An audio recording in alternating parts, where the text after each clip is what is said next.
Live from New Delhi, you're watching DD India News Hour, India's voice to the world. I'm Mark Lynn. Namaskar. Coming up in the next hour. The outgoing G20 president, Prime Minister Narendra Modi, hails the rise of G20 to newer heights, says the G20 should ensure Israel-Hamas conflict does not become regional, also calls for global regulation of AI to make it safe and inclusive. India invites investments from Nordic and Baltic countries, puts in place institutional frameworks for closer business-to-business cooperation. And Israel and Hamas agree to a 4-day pause in fighting, 50 hostages also to be released from Gaza.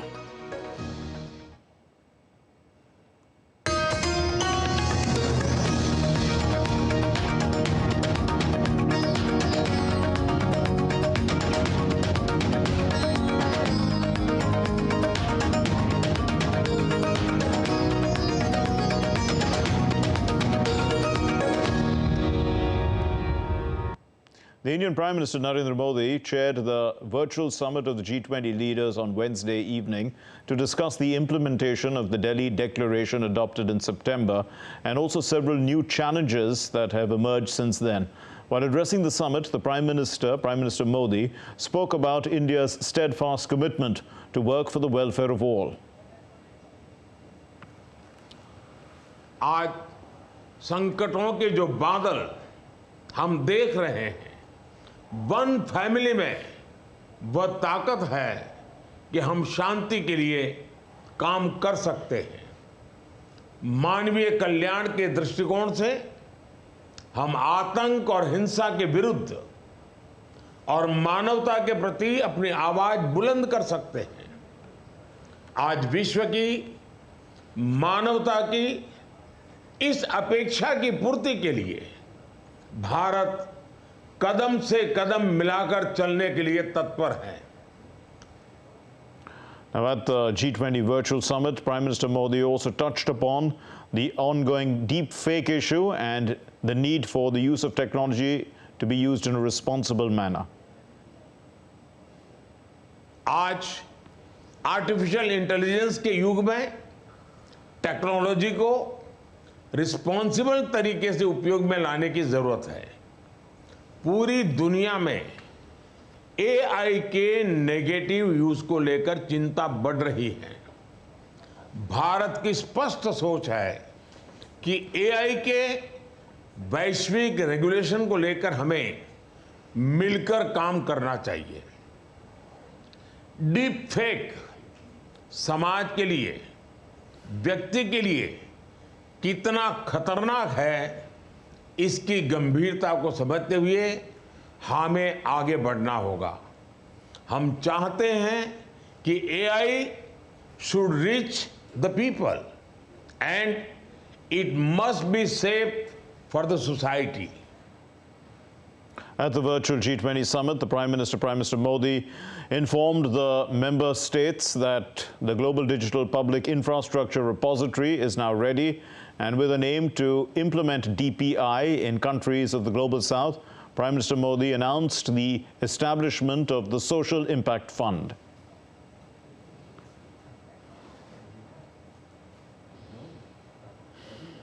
नई Delhi summit में digital public infrastructure repository बनाने का निर्णय लिया था। मुझे कहते हुए खुशी है कि रिपोजिटरी तैयार हो गई है। इसमें 16 देशों के 50 से भी ज़्यादा डीपीआई जुड़ गए हैं।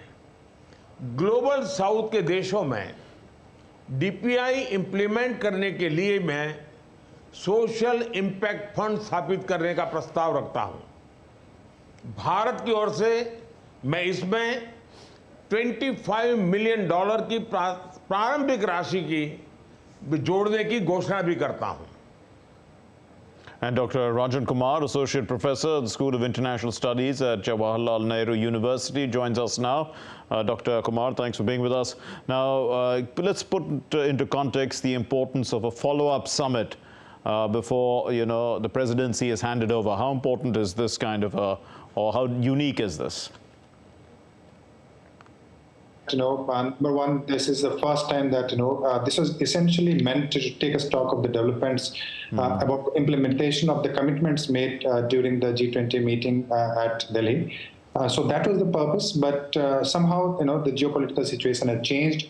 So those things need to be taken into account, and that's why you saw that Prime Minister is referring to the hostage crisis, the issue of terrorism. But all in all, his focus was on three things. First is the growth and the issues of Global South, that how the countries of Global South are suffering despite the problems created by the other states. So growth, Global South, and he also kind of reiterated the inclusion of African Union and how Global South got a space because of the inclusion of that African Union. And he also emphasized on other developments which were there as the part of joint declaration, and I was specifically referring to SDG or the issue of green development or gender participation, gender inclusion, financial inclusion. And as you mentioned in your program, also the commitment for digital infrastructure, and India committed $25 million. So these were basically, except the West Asian issue where he says that it has to be contained and it should not lead to expansion in the crisis in West Asia. So apart from that, he kind of reiterated some of the points which were written in the joint declaration which was issued in September during the G20 summit. So he basically spoke those lines, focusing on developmental issue, focusing on green development, focusing on financial and digital inclusion, and also the inclusion of women in the decision-making process. And in that context, he also mentioned how about the district program, and he invited leaders. He invited any country which is willing to participate about some of the programs that India has initiated. So so in that context, this is important. But also one important thing why this is important, because it also saw the participation of President Putin.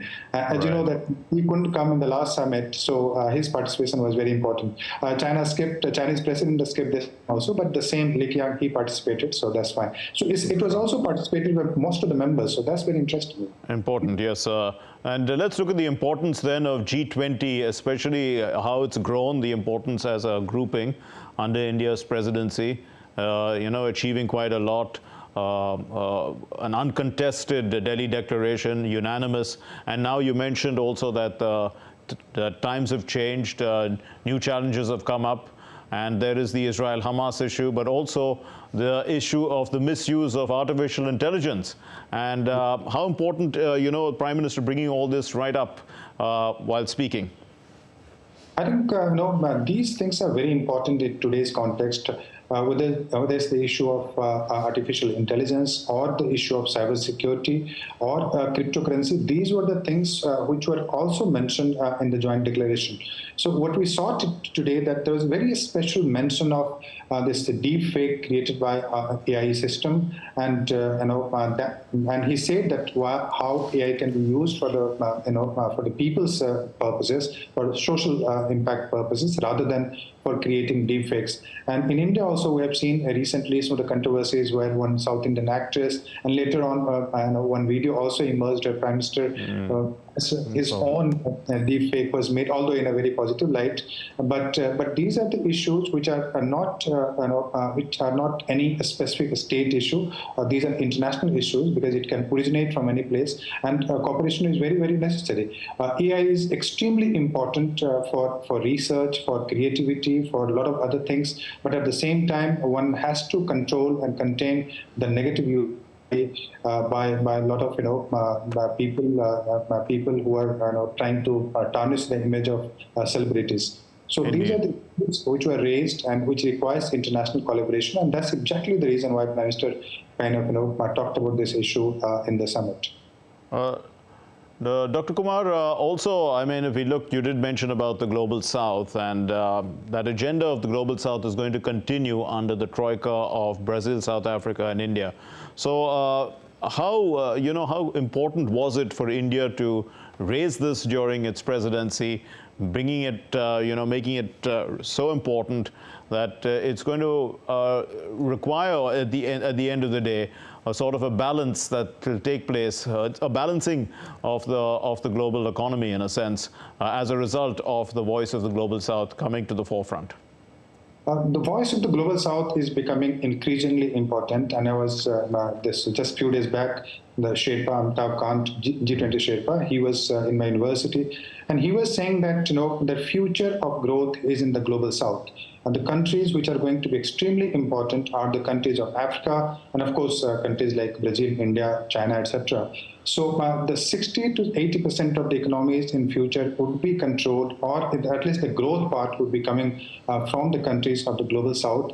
And so in that perspective, it is important. But unfortunately, what is happening today that because of many of the problems which are originating from the West, so they are also creating a problem for the Global South. Whether in the Russia-Ukraine case, we have seen that how that impacted the food and fertilizer crisis in the countries of the Global South, and also several issues related to the control of technology, the transfer of technology. So these are the issues where the Global South has to be assertive and to demand some kind of reform in the international system, and also the issue of multilateral reforms, because even today, as you know, that most of the institutions are controlled by the Western countries, northern countries. So as a consequence, the Global South does not have the kind of representation that it should have. So these are the issues where Global Southern countries, they need to come together. But the most important part is the growth in the future, in the next 15, 20 years, would be coming from the Global South. And that's the reason why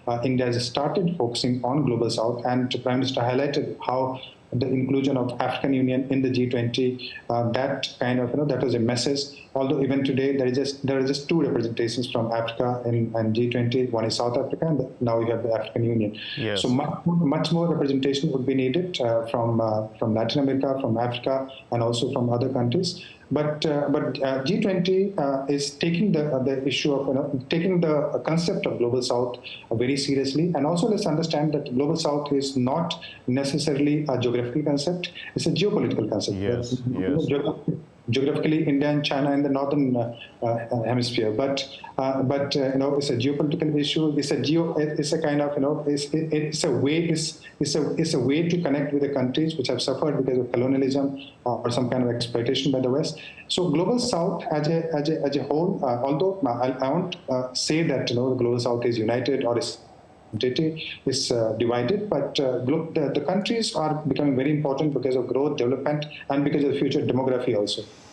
Indeed. Dr. Rajan, we are waiting for the Prime Minister to begin to speak again at the concluding session. But, let's continue our conversation, and we look at the next summit that's coming up. It's the COP28. It's at the end of this month.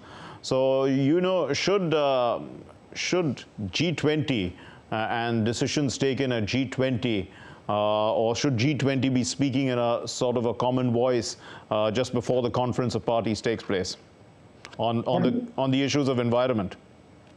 On the issue of environment and climate change, I don't think there is a consensus in the G20.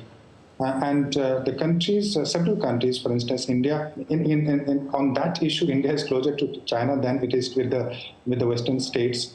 And we talk of the graded responsibility, differential responsibility, etc. So in that context, climate change, environment, etc., I don't think voice can emerge from the Global South, but there are issues where the countries we can create a broader framework for further discussion. And that's what the G20 does in its meeting, that it provides a broader objective, broader aims, broader goals, on which the other plurilateral forums like the COP27, etc. So they start taking the steps further.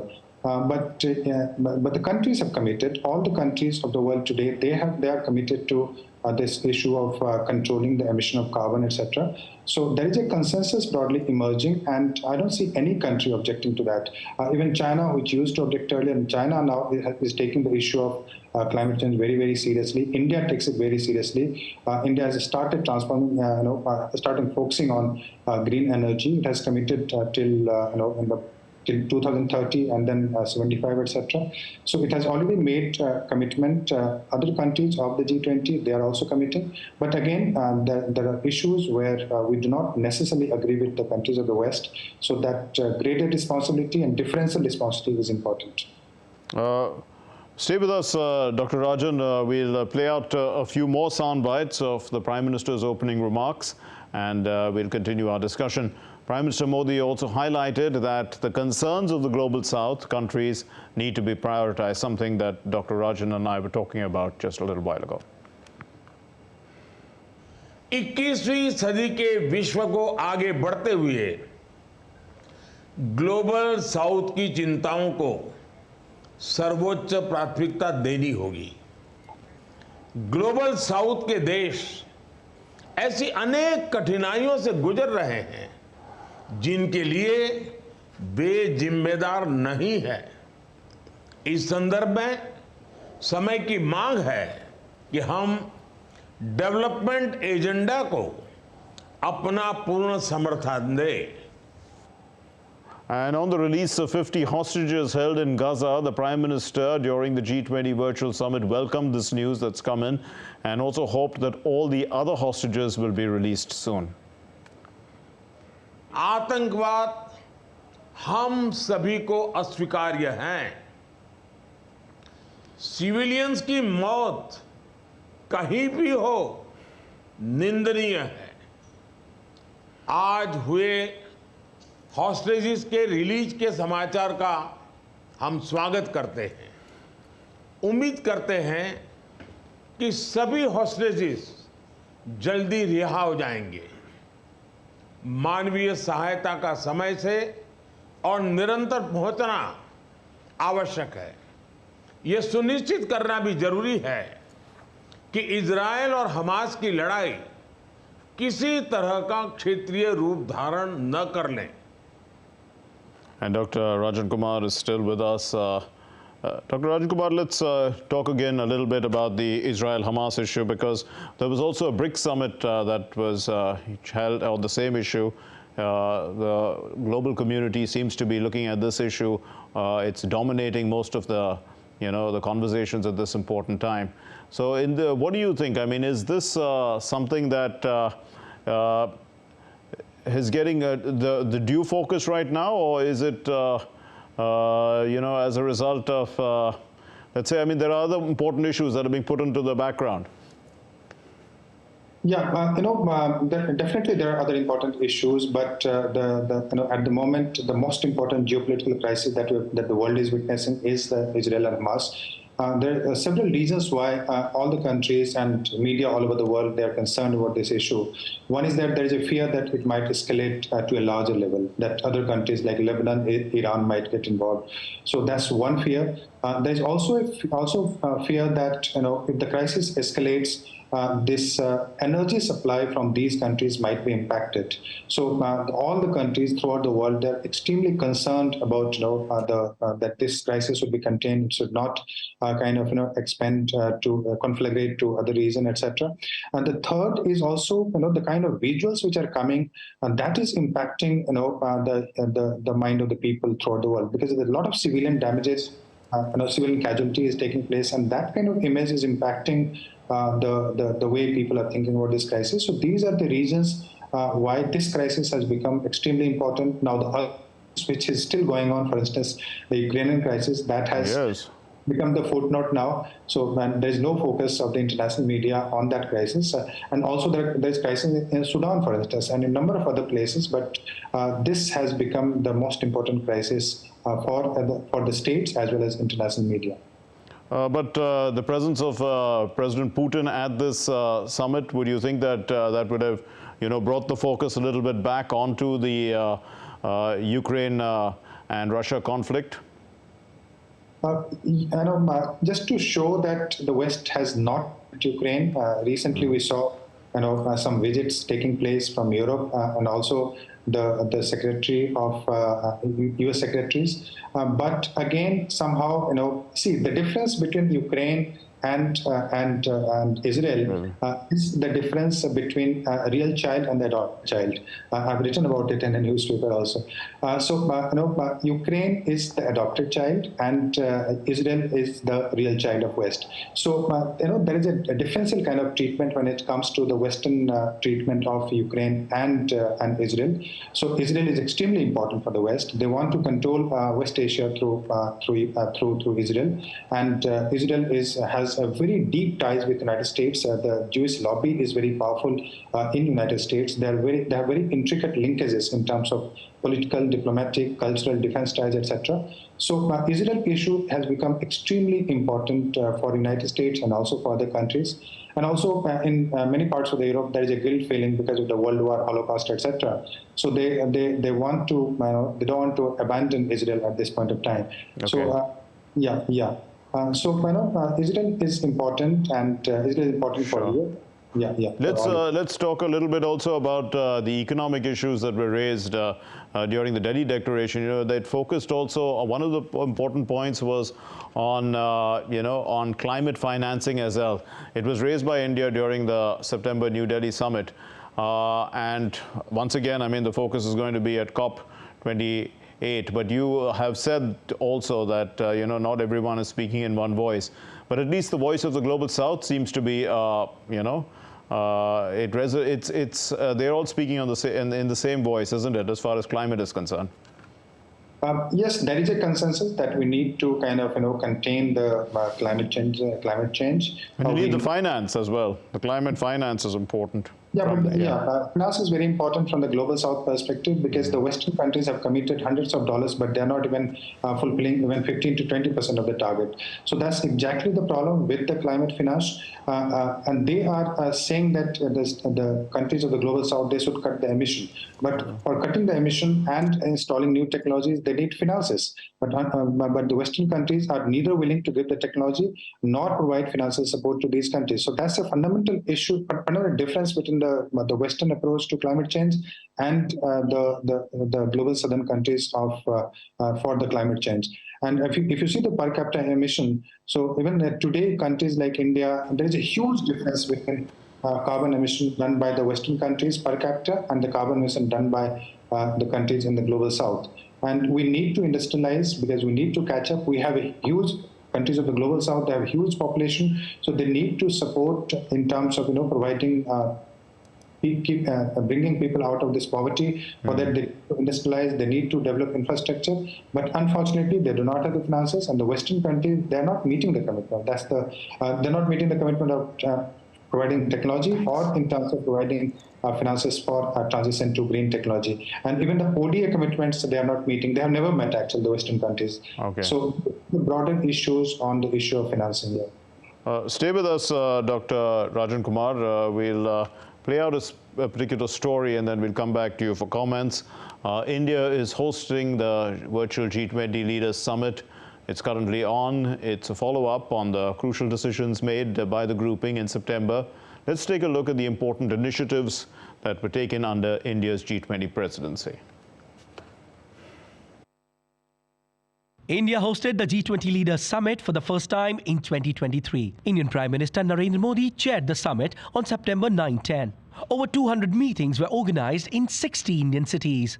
The members adopted Delhi Declaration, which is a symbol of unparalleled global consensus, with all 83 areas achieving 100% consensus across all countries. The declaration focuses on accelerating strong, sustainable, balanced and inclusive growth, effective implementation of the 2030 Agenda for Sustainable Development, pursuing low greenhouse gas or carbon emissions through climate-resilient and environmentally sustainable development pathways, to improve access to medical countermeasures and facilitate more supplies and production capacities in developing countries, promote resilient growth by urgently and effectively addressing debt vulnerabilities in developing countries, to scale up financing from all sources for accelerating progress on SDGs, accelerate efforts and enhance resources towards achieving the Paris Agreement, including its temperature goal, pursue reforms for better, bigger and more effective multilateral development banks to address global challenges, improve access to digital services and digital public infrastructure, and leverage digital transformation opportunities to boost sustainable and inclusive growth, promote sustainable quality, healthy, safe and gainful employment, close gender gaps and promote the full, equal, effective and meaningful participation of women in the economy as decision makers, better integrate the perspectives of developing countries into future G20 agendas and strengthen the voice of developing countries in global decision making. At the Delhi summit of the G20, the African Union, which represents the 55 countries in the African continent, was given full membership, like how the EU is represented. Other important events included Global Biofuels Alliance, which was launched under the presidency of India in G20, Partnership for Global Infrastructure and Investment and India-Middle East-Europe Economic Corridor was achieved. Unique initiative, which was added during India's G20 presidency, was Voice of Global South Summit 2023. G20 India had a new working group on disaster risk reduction to encourage collective work by the G20. And first-of-its-kind engagement group Startup 20. India also discussed the issue of Russia-Ukraine conflict that brought all member countries to the table to voice as the emerging markets as moderators. India handed over the G20 presidency to Brazil at the closing ceremony of the annual summit of the grouping. Well, that was what is a recap, really, of what happened at the G20 summit in September. We're going to take a short break, and when we come back, we'll continue our discussion with Dr. Rajan Kumar, and we'll also wait for the closing remarks of Prime Minister Narendra Modi at the virtual summit. Stay with us.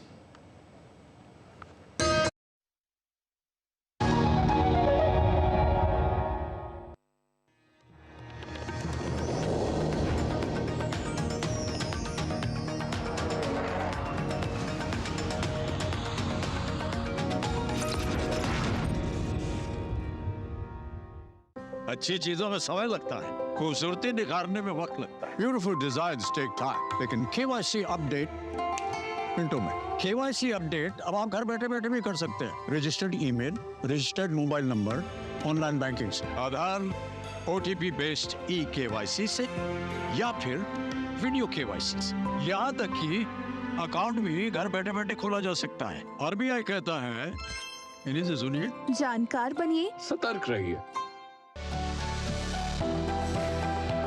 Turning crisis into opportunity, transforming ideas into action, stories of real change, tales of sustainable solution. This series is going to tell stories of such change makers. Watch Change Makers on DD India. In a world that never stops, where information shapes our reality, one app stands out, helps you stay ahead of time. Introducing the DD India app, your gateway to a world of news right at your fingertips. Your most trusted source of news goes global, goes digital. Explore a world of options, top stories, live updates, in-depth analysis, and more. Stay informed wherever you are. Real-time alerts keep you ahead of the curve always. The DD India app, connecting you to the world one story at a time. Download now and explore the world of knowledge, insights, and authenticity.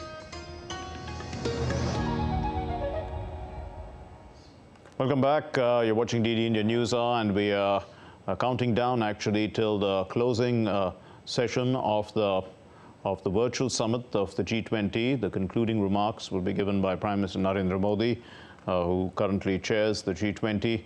But we have with us Dr. Rajan Kumar from the School of International Studies at JNU, who is putting into context the importance of this meeting, as well as the larger importance of the G20 in the current times. Dr. Kumar, if we look at the Troika as a system, and we've seen that when India was the president, the Troika included Indonesia and Brazil. And now when Brazil takes over the presidency from India, it's going to include India as well as South Africa. So in this context, I mean, we've seen that there seems to be a deposit of concerns of the Global South already in the leadership of G20. How much has that changed the way G20 has approached international affairs? I think, this is very interesting because, Troika, earlier it was Indonesia, that is also part of the Global South, and the next two summits that you see, Brazil, South Africa. So first, the location is important. For any summit, the location is extremely important. So in that context, the Global South itself becomes very prominent because of these countries will host the summit. Second, also the leadership is very pro-Global South. If I talk of the Brazilian Lula, so he's very pro-South kind of political leader. Same is with Cyril Ramaphosa of South Africa. So, and Prime Minister Modi, as you've seen, summit, September summit, the Global South issue became one of the prominent issues of the G20 summit. So the international politics is definitely shifting, and now the pivot or the center of economic activity that you see it has shifted largely to the countries of the Global South. Maximum growth, 60 to 70% of the growth that you see, growth, I'm just saying growth, not the GDP. So growth is coming from the countries of the Global South. So because of that, this Global South as a concept, Global South also has resources, it has demography, now they are growing. So because of all these factors, and the leaders have become very assertive. Global Southern leaders, if you see, so because of all of that, Global South is being taken very seriously in the international forum, although they do not have the representation, the kind of representation they should have in terms of their population, in terms of their the number of states that we have. But unfortunately, many of the institutions, multilateral institutions, they do not provide the kind of representation that the Global South Southern countries should have. So that is an issue which is being raised, which is raised in every summit. But good thing is that this Brazil, South Africa, and India, they're also the member of BRICS, and BRICS also raises the issue of Global South very, very, very prominently. So Global South definitely has become a major talking point in today's international politics. Indeed, indeed. And we are joined by our correspondent Amritpal Singh, who has been following events closely. Amrit, Professor Rajan and I were speaking about the importance of how the Troika has been focusing on the Global South for the recent past, because Indonesia was replaced by South Africa, and it continues in that mold. But if we look at the importance of these three countries that are currently in the Troika, which is going to be Brazil, India, and South Africa, they are a grouping on their own, IBSA. How important is that? As Professor Rajan was saying, Mark, that the current Troika is also part of not just BRICS. IBSA but also BRICS. They have convergences on various issues, but the concerns, the aspirations of the Global South, which was key of the Indian agenda, was very clearly demonstrated in during India's presidency. Mark, this is what the Troika will carry forward during the Brazilian presidency, and again, when India gets replaced, when South Africa takes over presidency, India gets replaced in the Troika. South Africa being a developing country, or the country, so to speak, of the Global South. So I think the focus on the Global South will continue. The focus on development-oriented narrative and development from the perspective of the developing countries, the underdeveloped world, which forms a part of the Global South, will continue. And as the Prime Minister in his opening remarks, Mark, stressed on how India pushed, and how the New Delhi Declaration reflected the concerns of the Global South for reform, be it for reform of multilateral institutions, including the multilateral lending institutions and banks like the World Bank, IMF, etc., and the whole issue of developmental financing. So I think this agenda will continue during the Brazilian presidency as well, Mark. Right, Amrit, so you did mention about the New Delhi Declaration. That brings to mind, I mean, is there going to be a statement expected at the end of this virtual summit? We'll have to see. We'll have the Prime Minister's closing remarks in some time. We did ask the Sherpa when he did the briefing yesterday this question. So he said, just wait for the summit to get over. So I really don't know whether they'll issue a statement, because this is the first time India has organized such a summit. Generally, there is a closing, like we saw at the Bali summit. There is a closing of physical summit, which is where a declaration is adopted. My sense is that this meeting is essentially taking review of what New Delhi declaration said and what all countries agreed to, and of course the changed circumstances post September 10, when the New Delhi declaration was adopted, happened. So, in that context, the discussions will take place. Mark. Also, has this follow-up summit achieved its purpose, one would ask, and is it likely to become a precedent for future presidencies? Could very well become a precedent for future presidencies. As indications from Brazil are that they are following the first that India brought during its summit, of not just holding it in the capital, but in the year-long over 200 meetings held in various parts of India, and as the Prime Minister said, making it a people's G20. So Brazil is likely to going to follow that. It's going to hold in get the people involved, get civil society involved in it, and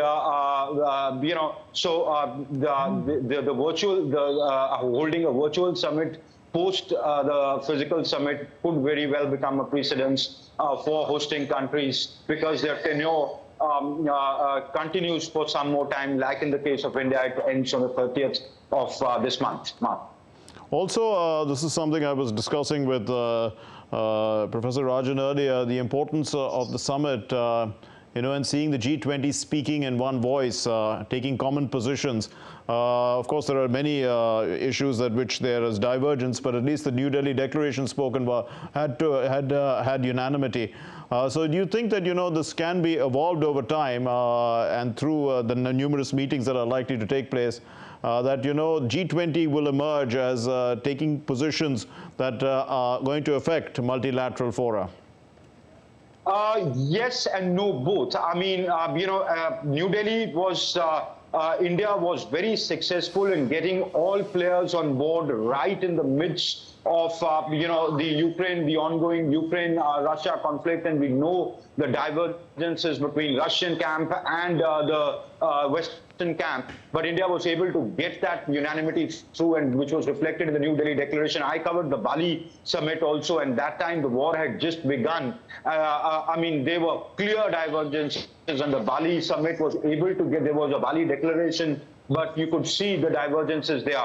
Today, when they are again meeting, you have a new conflict, the Hamas-Israel conflict. Yesterday, how BRICS spoke, and on the Israel-Hamas conflict, calling for a ceasefire, Ramaphosa going on to the extent of calling it war crimes, etc. So all that is going to play out today as well, or is playing out even as we speak. So the divergences will always remain, but I think on issues where convergences are there, where the increasing need for reform, when will that reform come? It's going to be a long, tedious process. All that, including of not just the World Bank, IMF, but also of multilateral institutions like the important Security Council of the UN. You will have to, these countries, blocs within the G20 will have to push G20 or nudge G20 towards that agenda, because majority of the population lives in the developing and the underdeveloped world, and they are the most vulnerable people. Say climate change, the small islands are the most vulnerable. The other countries may have deep pockets to arrest climate change or live with climate change, or have the leverage to sort of reason it out during the time the steps are taken, but they are actually going underwater. So these countries, the global South countries, are the most vulnerable, especially due to of things which are not of their own making. conflicts that we saw, the sort of food scarcity it created, and how in some countries it came down to actually starvation or the debt crisis. So all these things, I think they would want to build on convergences, but that model has been created, Mark. Yes. Indeed. So you did bring up the issue of, how climate is going to affect the Global South. And the next meeting is COP28 in a few days from now. So, I mean, the G20 leaders in Delhi, they had set several targets. And one of those was a goal of tripling global renewable energy capacity. Now, how much do you think this grouping is going to be aligned on issues of the environment?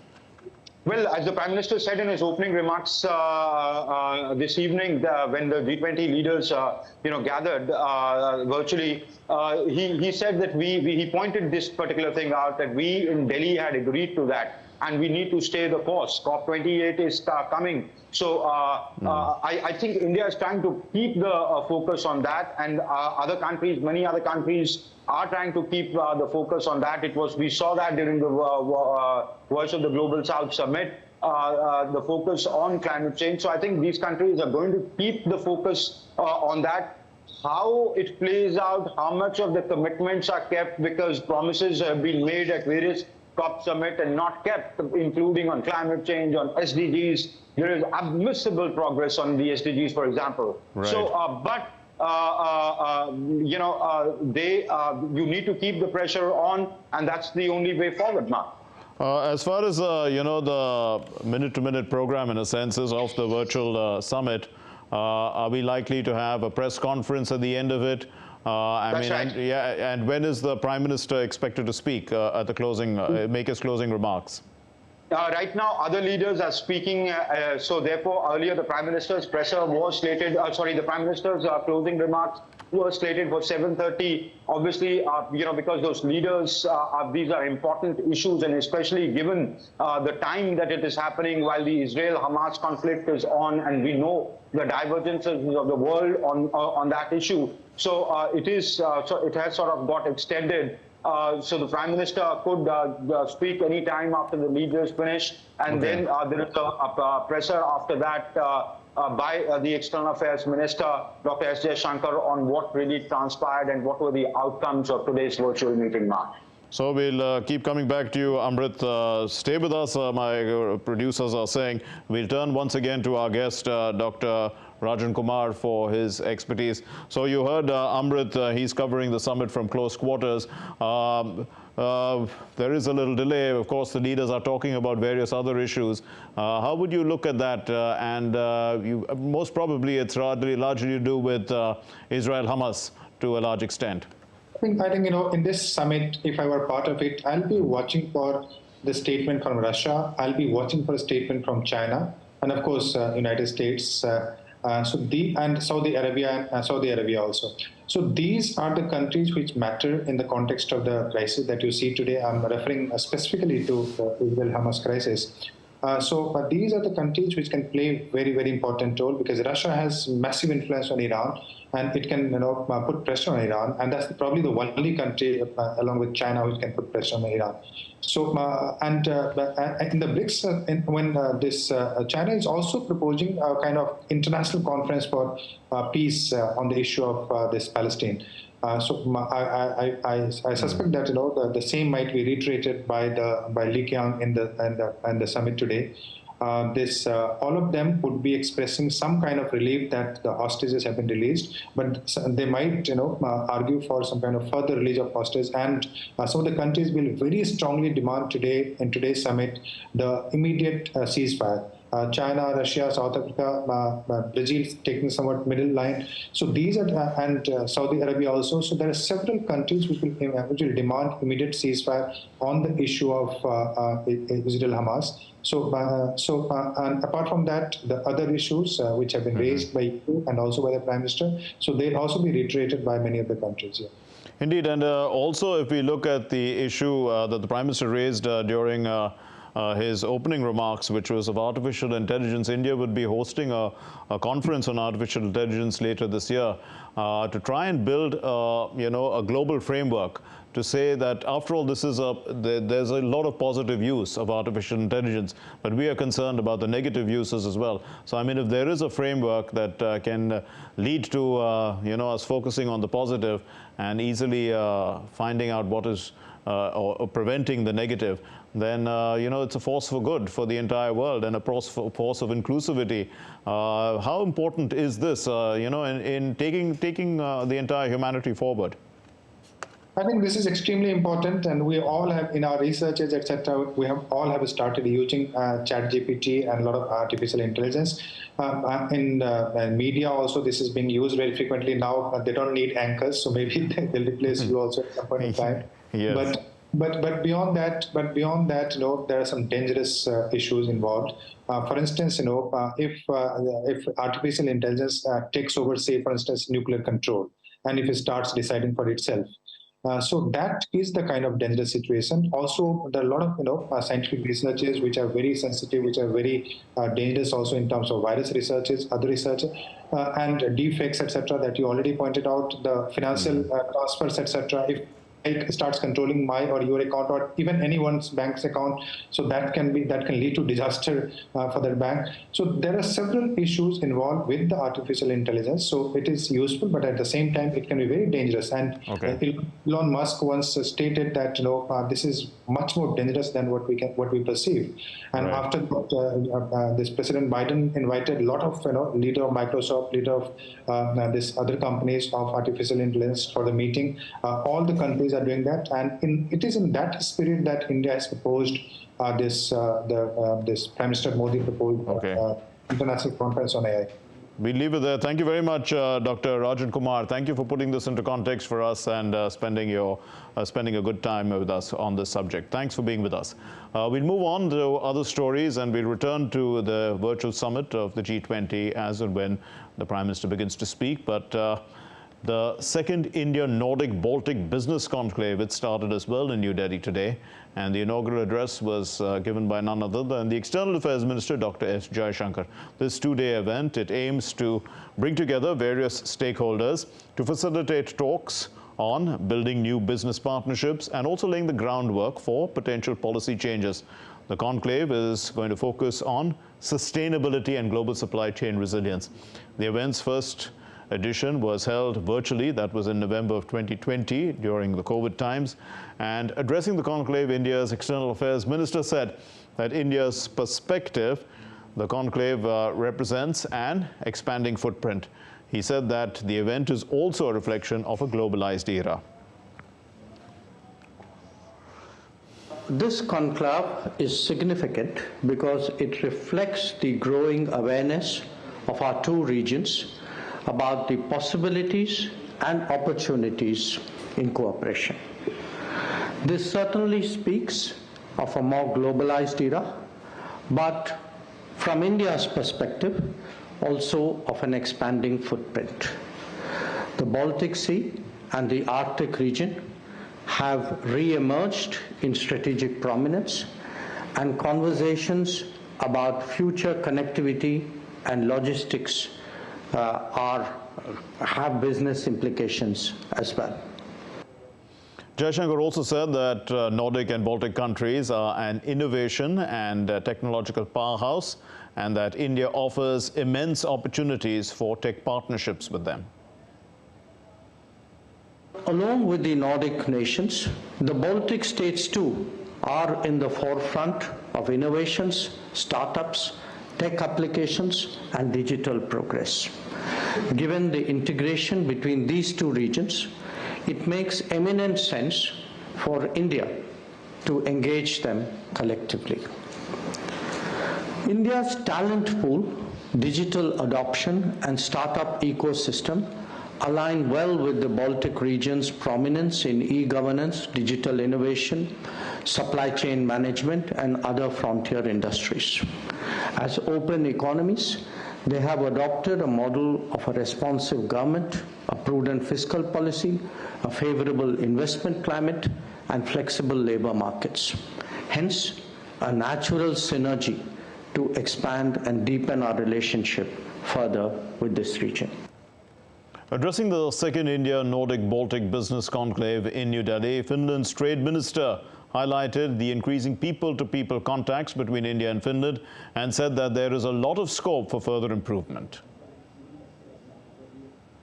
I would like to highlight the increasing people-to-people contacts between our countries, as I believe we are witnessing the beginning of a trend of more mobility, more encounters, and more joint networks. People-to-people exchanges and business connectivity are the key to enhance our economic development and prosperity, as well as to foster creativity, learning, and mutual understanding. This is one particular area where Finland looks forward to enhance cooperation with India significantly. And Sweden's Minister for Financial Markets also addressed the conclave and said that trade between India and Sweden is at an all-time high. Bilateral trade between Sweden and India is at record high. We are co-creating and innovating together like never before. We're building competitive advantages for decades to come and are enabling the transition to a fossil-free economy. Sweden and India have a very valuable relationship. We are celebrating 25 years of diplomatic relations, and we have marked this anniversary by an unprecedented number of high-level visits. Our common direction forward must be spelled trade, innovation, and sustainability. In the ongoing mission to rescue the trapped workers from the Silkyara tunnel in India's northern state of Uttarakhand, rescue teams of the National Disaster Relief Force, they have successfully entered inside the tunnel, and that's good news. हमारी 800 mm की pipe हम 900 mm dia pipe के अंदर हम push कर रहे थे और वो करीबन 21 मीटर 900 mm डाया की पाइप पहले से मौजूद थी, तो 800 mm की पाइप भी हमने 21 मीटर तक प्लेस कर दी, पुश कर दिया। उसके बाद हमारी ड्रिलिंग ऑगर मशीन द्वारा वो शुरुआत हमने की रात को करीबन 7:45 बजे। ये मुझे बेहद खुशी है ये आप लोग से शेयर करते हुए कि 3 और पाइप जिसका मतलब है करीब और 18 मीटर, तो 21 + 18 39 मीटर हमारी ड्रिलिंग हो चुकी है और हमने पाइप भी 800 mm का उसमें प्लेस कर दिया है।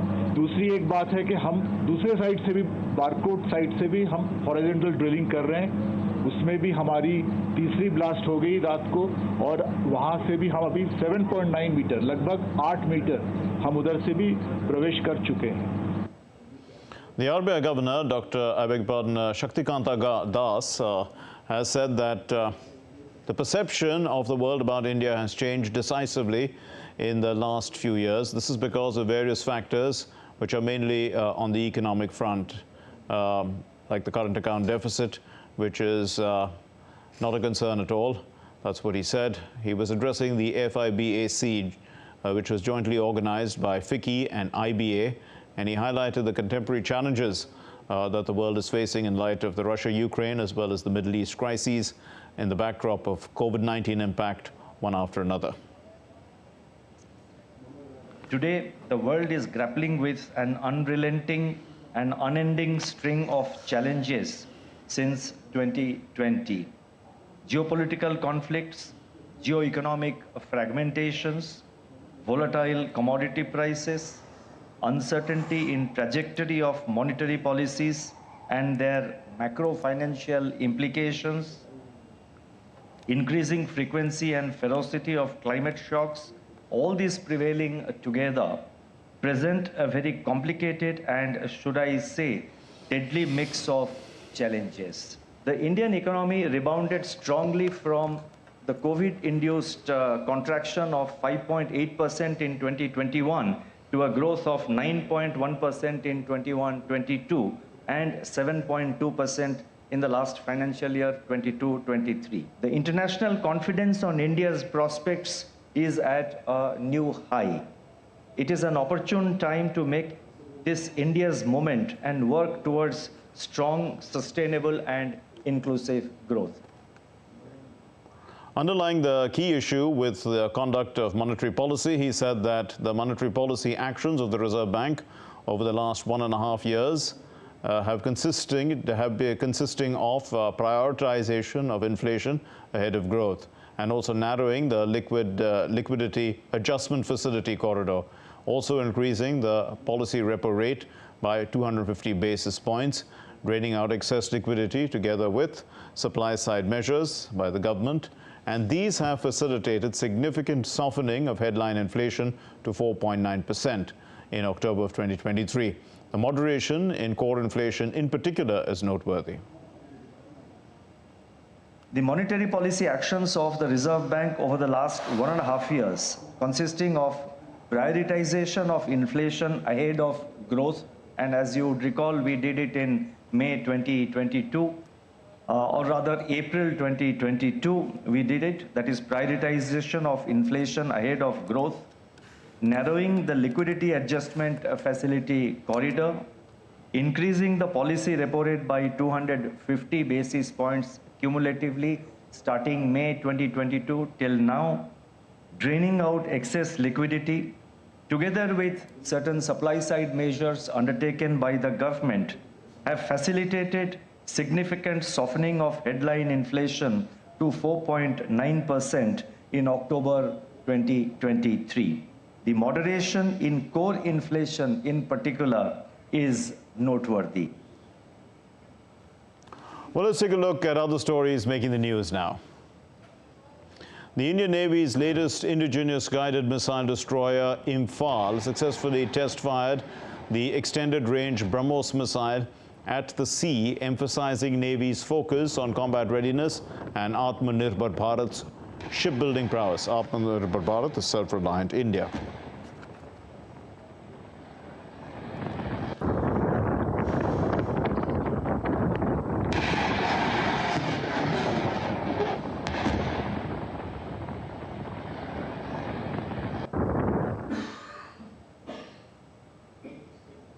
The President of India, Draupadi Murmu, on Tuesday attended the 15th annual convocation of the Veer Surendra Sai Technology University in Sambalpur in Odisha.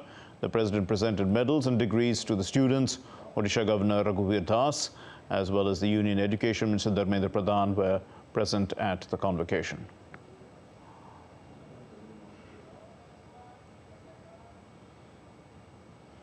The Seychelles Minister for Foreign Affairs and Tourism, Louis Silveter Rodrigonde, on Wednesday arrived in New Delhi on an official two-day visit.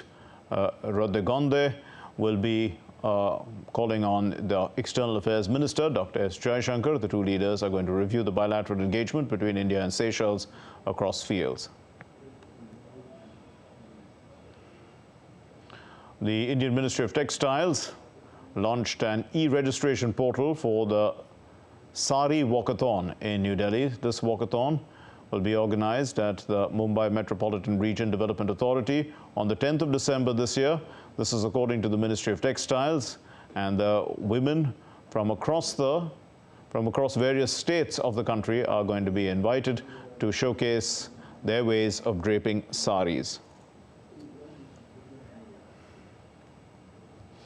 KTB Bharat Hai Hum. This is an animated series, and it consists of 2 seasons, and it's being open-air screened during the 54th edition of IFFI at 3 locations. It is produced by the Central Bureau of Communication of the Ministry of Information Broadcasting, as well as Graffiti Studios. DD India correspondent Shyama Mishra caught up with co-creator Munjal Shroff. Let's listen.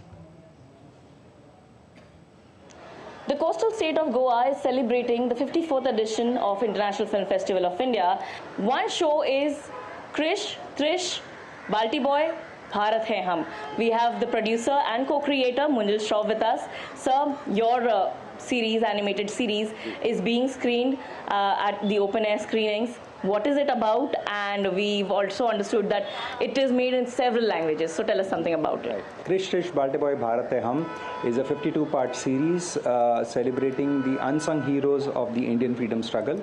We are covering a period of almost 400 years. And I think through our research, we found amazing stories. I mean, we are currently doing 52 episodes, but I think there are more than 150, 200 such stories, and we are still continuing our research. This is a great way for children to watch it, in an open air environment, so a lot more people and kids can watch it. So I'm very excited today in the evening to watch it with a whole bunch of kids. We now have obviously Netflix, Amazon, and obviously Doordarshan. It's unprecedented again. The show has been launched on all 28 channels of Doordarshan. We are just humbled by the support to this series by the government. We are also, our series is also going to be shown as a part of the Viksit Bharat campaign.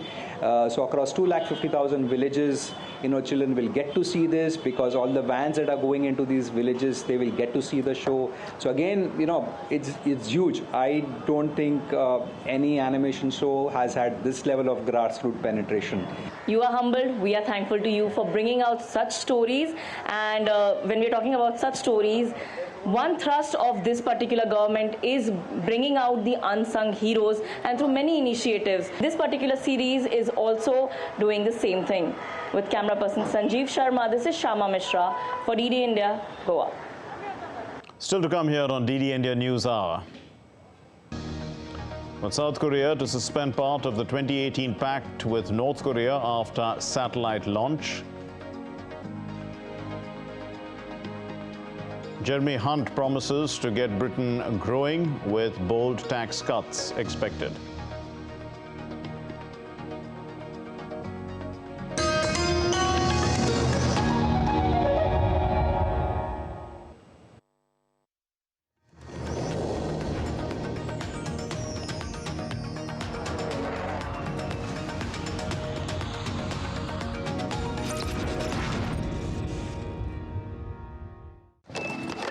कब तक लंबी लाइनों में उम्र बिताइएगा? Digital payment अपनाइए, चुटकी में हल पाइए।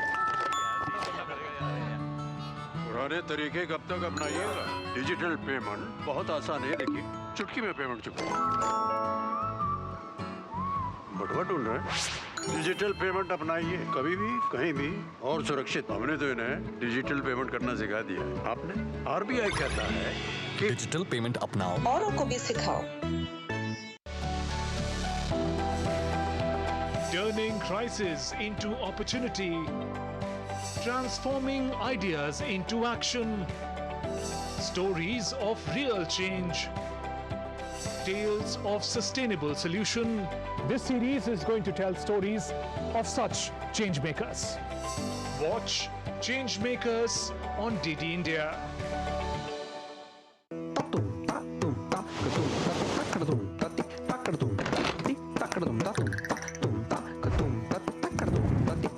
Swagatam to Andhra Pradesh, the coastal jewel of India.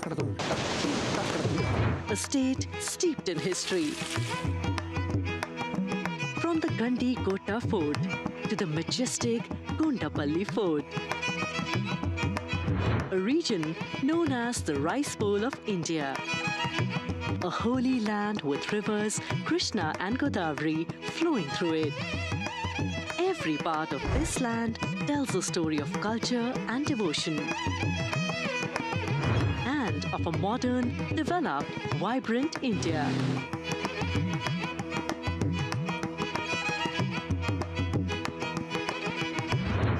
The graceful Kuchipudi and exuberant Dhimsa showcase the artistic brilliance of this land. The Ikkat and Kalamkari speak of the talent of artisans and their skilled hands.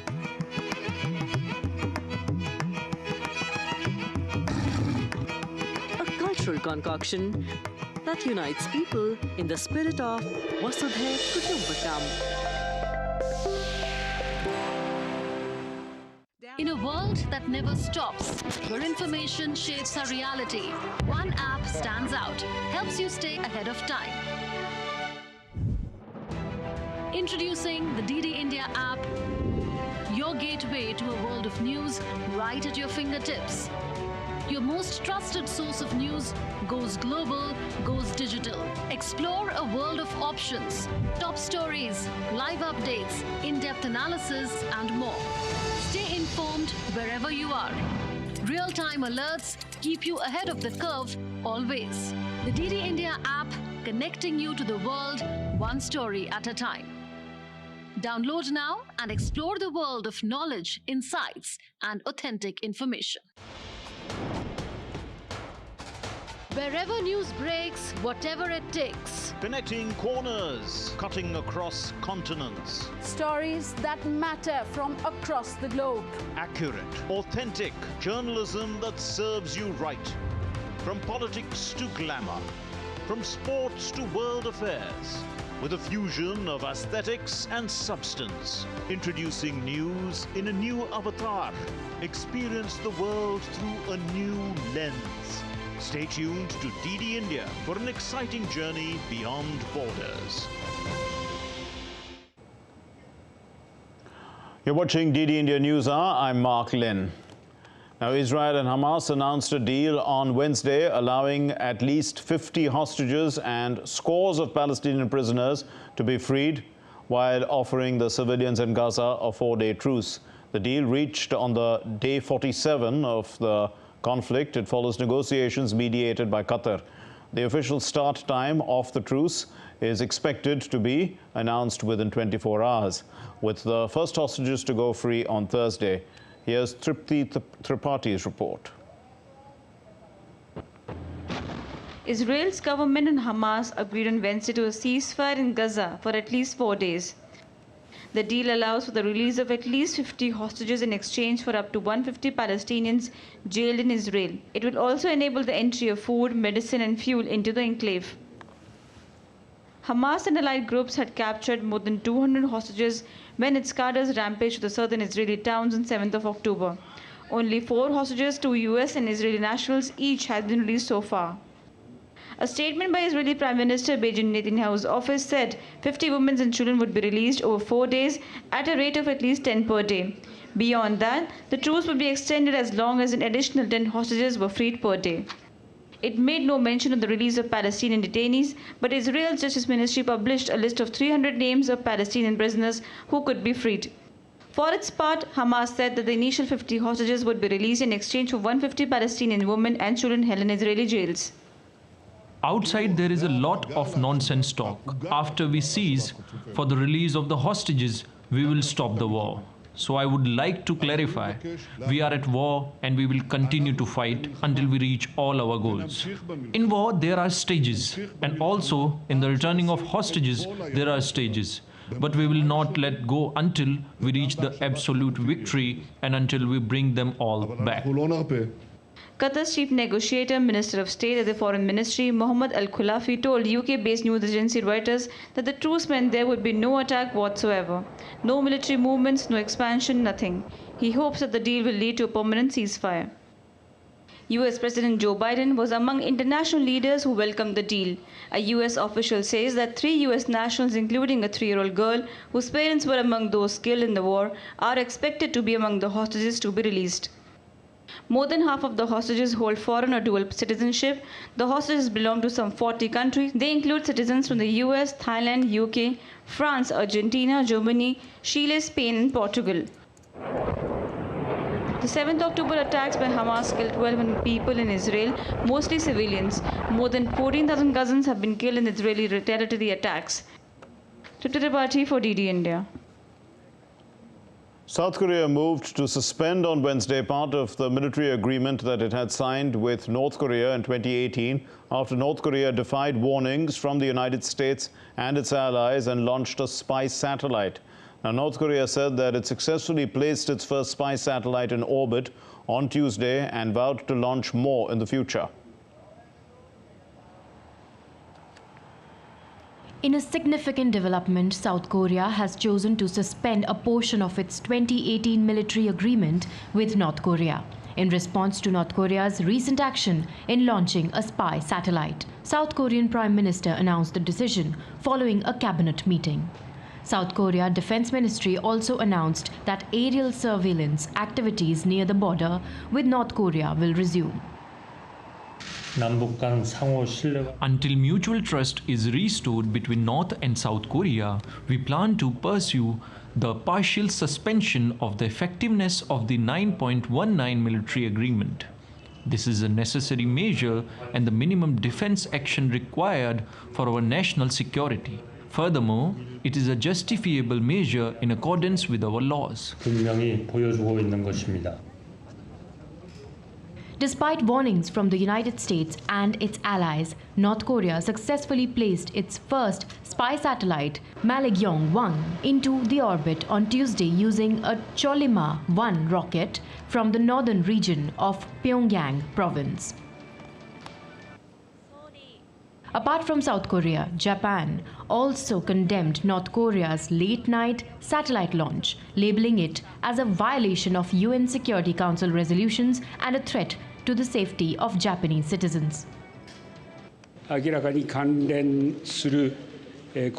if the purpose is to launch a satellite using ballistic missile technology is a clear violation of the relevant United Nations Security Council resolutions. It is also a very serious matter that greatly concerns the safety of our people. We have lodged a protest to North Korea and condemn its action in the strongest possible terms. Meanwhile, United Nations Secretary General Antonio Guterres deplored the use of ballistic missile technology for the satellite launch, urging North Korea to comply fully with UN resolutions and return to dialogue. The North Korean satellite launch comes after the country's leader Kim Jong-un visited Russia, where President Vladimir Putin promised to help Pyongyang build satellites. 2023 is being celebrated as the International Year of Millets, and the ASEAN India Millet Festival from November 22 is on till November 26. It's being organized in Jakarta in Indonesia, and the festival is organized by the Indian Mission to ASEAN and the National Food Agency Indonesia. After yoga, millets are now setting up their foot at the global stage. With this year being celebrated as the International Year for Millets, ASEAN India Millet Festival is also being organized in the Indonesian city of Jakarta. The Indian Mission to ASEAN says that this fest is just a beginning and many such programs for the awareness of millets will be organized in coming days. This is the beginning, and then we want to continue, we want to, see that how Indian farmers, industry, and similarly, for the ASEAN farmers and industry can collaborate. Because food security at the end of the day is very important, and we have to ensure that everyone gets, nutritious food, Exhibitors from India, Indonesia, and other ASEAN countries are showcasing different millet products. The exhibitors from Indonesia are elated from the response that they are getting from locals. My product is some bread. We make from hanjeli. Is this millet from local Indonesia? And we make some cinnamon roll, bread roll, and bluder, local bread from Indonesia. Many Indian exhibitors are taking part in this fest. Locals are delighted to see varieties of millet-based products. We are thankful to the government of India to all the way to bring us, to participate in the Indian ASEAN Millet Festival. Here the response is very good, and so many visitors are coming up. A panel discussion on the benefits of millets and a cooking workshop for locals were also being organized in this 5-day millet festival. In September this year, when Prime Minister Narendra Modi made his speech in the India-ASEAN Summit, he talked about one important point, and that was of food security. And when we talk of food security, this cannot be thought about without millets. The world is celebrating International Year of Millets, and so India is leading in this campaign with cameraman Saurabh Shukla, Nikhil Singh, DD India, Jakarta, Indonesia. Well, the use of millets is getting popular across the globe as well. DD India correspondent Nikhil Singh spoke to one of the exhibitors of millets at the ASEAN India Millet Festival currently underway in Jakarta. Right now we are in Jakarta, where there is an ASEAN India Millet Festival going on, and there is an exhibitor from Indonesia. Can you tell what are your exhibits? What are these products? Yes. My product is some bread. We make from hanjeli. Is this millet from local Indonesia? And we make some cinnamon roll, bread roll, and bluder, local bread from Indonesia. So how people are familiarized with millets in Indonesia? There's so many people in Indonesia use millet for their casual daily food, yes. Okay. We can see that the millets is just not limited to India, but it is spreading worldwide. With cameraman Saurabh Shukla, this is Nikhil Singh reporting for DD India from Jakarta. Well, on Wednesday, the Indian Minister of State for External Affairs and Parliamentary Affairs, V. Muralidharan, met the Deputy President and of Kenya, Rigathi Gachagua, and this was during his official visit. It's a 4-day visit to the East African countries of Kenya and Tanzania. And the two leaders met at Kenya's capital, Nairobi. They discussed ways to enhance cooperation, enhancing commitment to bolster bilateral partnership. Let's take a look now at other stories making news around the world. The Nippon Foundation in Japan hosted the inaugural Spogomi World Cup. This is to collect trash in the back streets of the capital, Tokyo. Participants from 21 countries gathered to compete for the first World Championship title by picking up the most litter within 90 minutes. The team from UK won the title after they collected 57.27 kilograms of trash.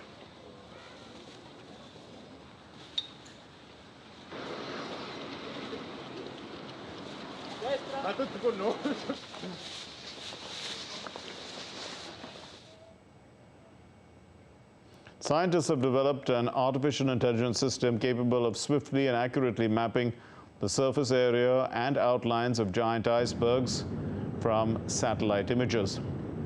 The new AI system, it can achieve this task in 1/100th of a second, which is significantly faster than a manual method. Tracking icebergs will help avert dangers to shipping and undersea cables.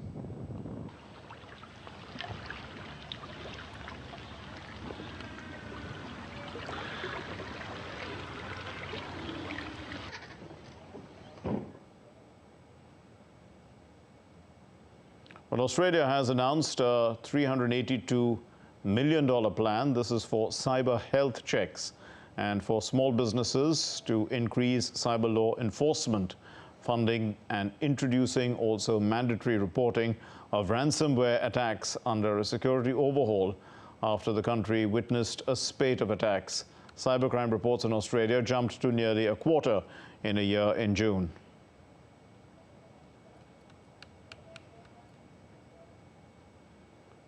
Following a vote in April which led to rental e-scooters being banned in the French capital, Paris, the mayor there, Anne Hidalgo, announced that the second referendum will focus on higher parking fees for sports utility vehicles in a bid to combat pollution in the city.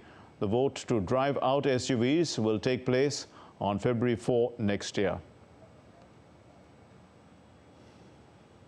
The UK's Finance Minister Jeremy Hunt is expected to announce tax cuts later on Wednesday when he sets out a budget update in the House of Commons. And the so-called autumn statement also contains the latest predictions for the economic growth of that country and also government borrowing. It comes with the governing Conservative Party trailing the opposition Labour Party in the polls. Ollie Barrett reports from London. This is a major moment in the British political calendar. Technically, it's not a full budget. The autumn statement is designed to be an update, really, to the government's plans for the economy, but also forecasts for the economy, which come from the Independent Office for Budget Responsibility.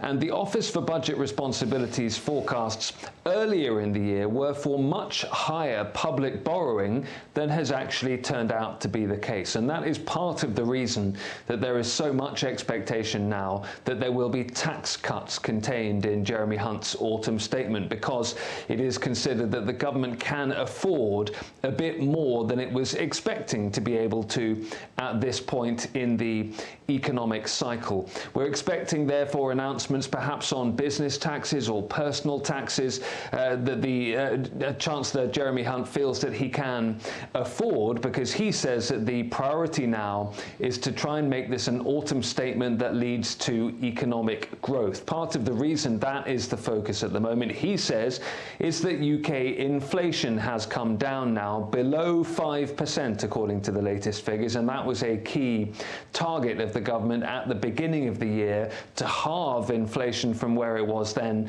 at around 10%, with all the difficulties that was providing when it comes to cost of living for households and businesses up and down the country. That said, inflation remains much higher still than the Bank of England's target of 2%, so there isn't a huge amount of wiggle room for the Chancellor.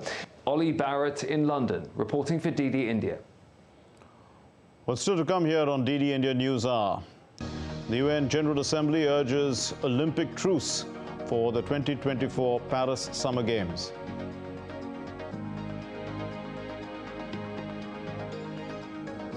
Coach Igor Stimacz's moves backfire as Qatar scores 3 past an unimpressive Indian lineup in the World Cup qualifier.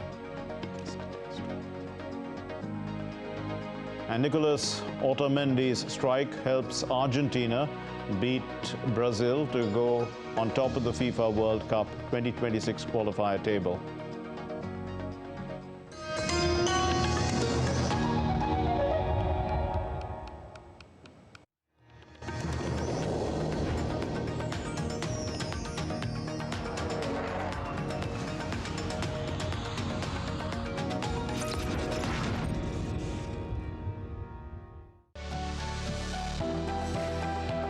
Turning crisis into opportunity, transforming ideas into action, stories of real change, tales of sustainable solution. This series is going to tell stories of such change makers. Watch Change Makers on DD India. मिठाई तो हमारे जमाने में होती थी। हाँ तो जाइए ना अपने जमाने में। रोमांस तो हमारे जमाने में होता था। पेमेंट भी उसी जमाने का है। अरे भैया डिजिटल पेमेंट करना सीखे नए जमाने में। इजी सेफ एंड फास्ट है। हमने तो इनको डिजिटल पेमेंट करना सिखा दिया। आपने? ये सेल्फी लेते हैं।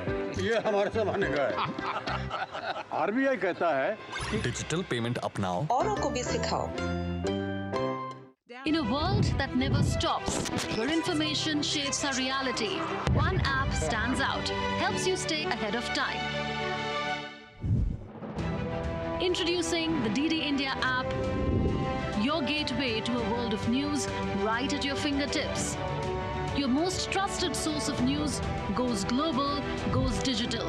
Explore a world of options, top stories, live updates, in-depth analysis, and more. Stay informed wherever you are. Real-time alerts keep you ahead of the curve always. The DD India app, connecting you to the world one story at a time. Download now and explore the world of knowledge, insights, and authentic information. You're watching DD India News Hour. I'm Mark Lynn. And now let's get you the sports news. The UN General Assembly has called for a traditional Olympic truce during the Paris 2024 Olympics and Paralympics. However, Russia condemned what it called political interference in sport. DD India correspondent Ross Cullen reports from Paris. The resolution was passed with 118 countries voting in favour and none against, though Russia and Syria abstained. India did not take part in the vote. UN member states are urged to observe the truce individually and collectively throughout the period from the 7th day before the start of the Olympics next year until the 7th day after the end of the Paralympics. Russia put forward an amendment to the truce resolution prohibiting discrimination in sport, but that proposal was not considered. And the Russian delegation condemned the International Olympic Committee's decision not to invite Russia or Belarus to the Paris Games as, quote, politicised and discriminatory. Ukraine's UN delegate said Russia violated the Olympic truce in 2008, in 2014 and last year when it invaded Ukraine 4 days after the conclusion of the Winter Olympics in Beijing.